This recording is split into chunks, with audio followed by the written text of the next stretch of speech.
ఎన్ gold మీ విశ్వసనీయ ఆత్మీయ నేస్తం. నెక్స్ట్ సీఎం మీరైతే ఏం చేస్తారు సార్? డెఫినెట్లీ సీఎం అయితే బ్రహ్మాండమైన సీఎం అంటే కామన్ మ్యాన్. నేను అన్నట్టు సీఎం అంటే చీఫ్ మినిస్టర్ కాదు నా ఉద్దేశంలో. CM common man. సీఎం ఎప్పుడు కామన్ మ్యాన్గా ఉండాలి.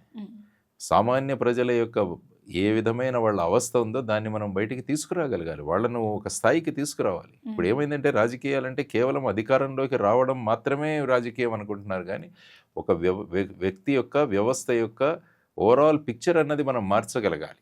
అందుకనే మేము అన్నాం జయభారత్ సాధ్యమవుతుంది. అంటే జనాలలో మనం మార్పు తీసుకురావాలి అంటే ఏళ్ల తరబడి వాళ్ళకి ఇస్తున్న అంటే నాకేమొస్తుంది నీకేమొస్తుంది అనేది కాకుండా నా ఇంటికి వస్తే ఏం తెస్తావు, నీ ఇంటికి వస్తే నాకేమి ఇస్తావు అనే ప్రజలు ఉన్నారు తప్పితే ఆలోచనే మార్చాలమ్మ. ఎందుకంటే ముఖ్యంగా యువతరం ఎక్కువగా ఉంది కాబట్టి ప్రస్తుతం భారతదేశంలో యువతరం కావాలనుకుంటే మార్పు తీసుకురాగలరు. అక్కడ తీసుకుంటే మీరు ఢిల్లీలో ఆమ్ ఆద్మీ పార్టీని గెలిపించారు. సో ఆ విధంగా ఒక మార్పు అప్పుడు తీసుకురాగలిగారు అందరూ. అంటే వాళ్ళు కూడా ఉచితాలు ప్రకటించారు అనుకోండి, దర్ ఇస్ నో డౌట్. కానీ ప్రస్తాపిత పార్టీల విరుద్ధంగా ఒక కొత్త పార్టీ రావడం అన్నది అక్కడ మనం చూసాం.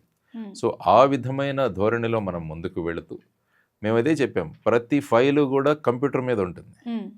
ప్రభుత్వం యొక్క ప్రతి ఫైలు మీరు చూసుకోవచ్చు. ఇప్పుడు ఏంటి సీక్రెట్ జీవోలు వెబ్సైట్ మీద పోస్ట్ చేయరు. మేము చెప్పాం జయభారత్ నేషనల్ పార్టీ కనుక వస్తే ప్రతి విషయం కూడా మీరు రోజు డాష్ బోర్డ్లో చూసుకోవచ్చు. ప్రతి ఎమ్మెల్యే ఏం చేస్తున్నారు అన్నది కూడా మీరు చూడొచ్చు. ప్రతిరోజు ఎమ్మెల్యే టార్గెట్లు ఉంటాయి. ఎమ్మెల్యే టార్గెట్లు కనుక చేయకుంటే వాళ్ళని రాజీనామా ఇచ్చే పరిస్థితి కూడా తీసుకెళ్లే ఉంది. ఎందుకంటే మన దగ్గర రీకాల్ చట్టం లేదు, మేమే వాళ్ళని రాజీనామా చేయమంటాం. కాబట్టి ప్రతి ఒక్కరికి కూడా వీళ్ళు జవాబుదారీగా ఉండాలి.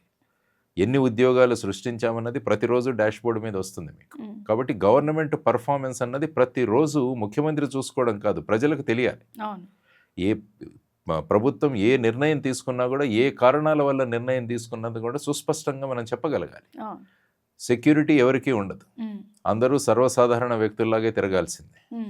స్పెషల్ ఫ్లైట్లు స్పెషల్ హెలికాప్టర్లో ఉండవు, బస్సుల్లో తిరగాలి, రైళ్లలో తిరగాలి, ఎకానమీలో వెళ్ళాలి.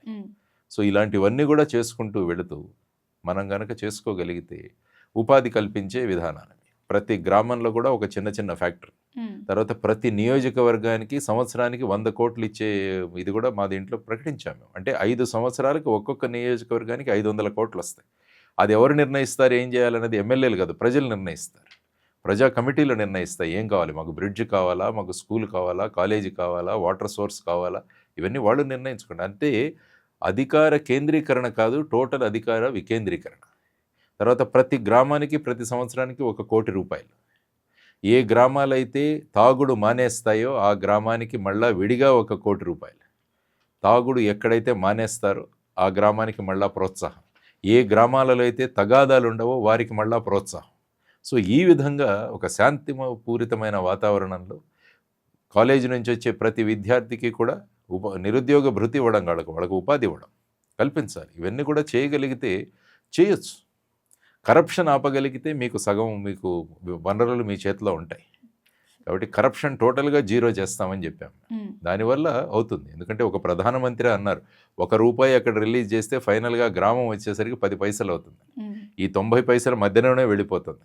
ఈ 90 పైసలు ఆపగలిగితే 1 రూపాయి ఇక్కడికే చేరేదిగా. కాబట్టి అవినీతిని ఆపగలిగితే చాలా ఫండ్స్ మన దగ్గర తయారవుతాయి. ఆ తర్వాత ఎవరు కూడా ఏ ఎమ్మెల్యేలు కూడా డబ్బులు ఎవరికి ఇవ్వరు, జీరో బడ్జెట్ పాలిటిక్స్తో వస్తాం. సో ఫైనల్గా మేము ఈ విధంగా చేయడానికి సిద్ధంగా ఉన్నారు. మీరు సిద్ధమైతే మేము సిద్ధం. అయినా కూడా మీ సమస్యలను పరిష్కరించడానికి మా ప్రయత్నాలు ముందుకు వెళుతుంటాయన్నదే వచ్చాం మేము ఆ విధంగా. సార్ అంటే మీరు ఎలక్షన్స్కి ముందు కూడా ఈ పాయింట్స్ అన్ని చెప్పారు, అయినా సరే అంటే ప్రజల్లోకి ఆ పాయింట్స్ వెళ్ళలేదు. అండ్ హంగులు ఆర్భాటాలు లేకుండా మీతో మిగతా రాజకీయ నాయకులు మీతో ట్రావెల్ చేస్తారనుకుంటున్నారా? రాజకీయ నాయకులే ట్రావెల్ చేయాల్సిన అవసరం లేదు. ఇందులో కొత్త యువతరం వచ్చినా కూడా మాకు వచ్చిన వాళ్ళంతా కూడా ఎవరు రాజకీయ అనుభవం లేని వాళ్ళే. రాజకీయ అనుభవం ఉన్నవాళ్ళు ఏంటంటే ఇవన్నీ కుదరవు, వేరే మార్గం, మనం ఫ్రీ బిల్ ప్రకటిద్దామంటారు, మనం డబ్బులు పంచుదామంటారు. కాబట్టి అటువంటి అనుభవజ్ఞులు మనకు అవసరం లేదు. కొత్త నాయకుల్ని సృష్టించాలి. వీళ్ళే నాయకులు ఇన్ని సంవత్సరాలు మనకు వేరే ఇది లేదా అండి? కుటుంబ పాలన, వాళ్ళ కుటుంబంలోనే సభ్యులు వీరంతా మెంబర్లు అవ్వడం, ఇదేంటి? మ్యాక్సిమం ఒక 2 సార్లు ఎమ్మెల్యే చేయడానికి అవకాశం ఇవ్వాలి, 2 సార్లు ఎంపీ చేయడానికి అవకాశం ఉండాలి. ఆ తర్వాత ఎవరికి అవకాశం ఉండకూడదు. కొత్త రక్తం రావాలి, కొత్త ఆలోచనలు ముందుకు రావాలి. సో ఈ విధంగా చేసుకుంటూ వెళితే తప్ప ఈ రాజకీయ ప్రక్షాళన జరగదు. ఎందుకంటే ప్రభుత్వాలు బాగుంటేనే మొత్తం సుస్థిరత ఉంటుంది, అభివృద్ధి కూడా ఉంటుంది. రాజకీయ ప్రక్షాళనం చేయకుండా మనం ఏ ఎఫర్ట్స్ పెట్టినా కూడా దానికి ఫైనల్గా ఏమీ ఉండదు. కాబట్టి నిచ్చెన శుభ్రం చేయాలంటే ముందు పైన శుభ్రం చేయాలి. పైనుంచి శుభ్రం చేసుకుంటూ వస్తుంటే నిచ్చెన కిందికి వచ్చేసరికి శుభ్రం అయిపోతుంది. కాబట్టి చేయాల్సింది రాజకీయ ప్రక్షాళన. అది చేస్తే తప్ప ఈ దేశం యొక్క అభివృద్ధికి మార్గం లేదు. కాబట్టి ఆ విధంగా చేయాలి. లేకుంటే అప్పుల కుప్పలు అవుతుంది. మీరు అన్నట్టు మనం శ్రీలంక గురించి మాట్లాడుతున్నాం, లేకుంటే వెనిజులా గురించి మాట్లాడాం. ఈ విధంగా ప్రతిసారి మాట్లాడుతుంటారు. So that is left to the people. కాబట్టి ప్రజలు ఆలోచించండి అని మేము అడుగుతున్నాం.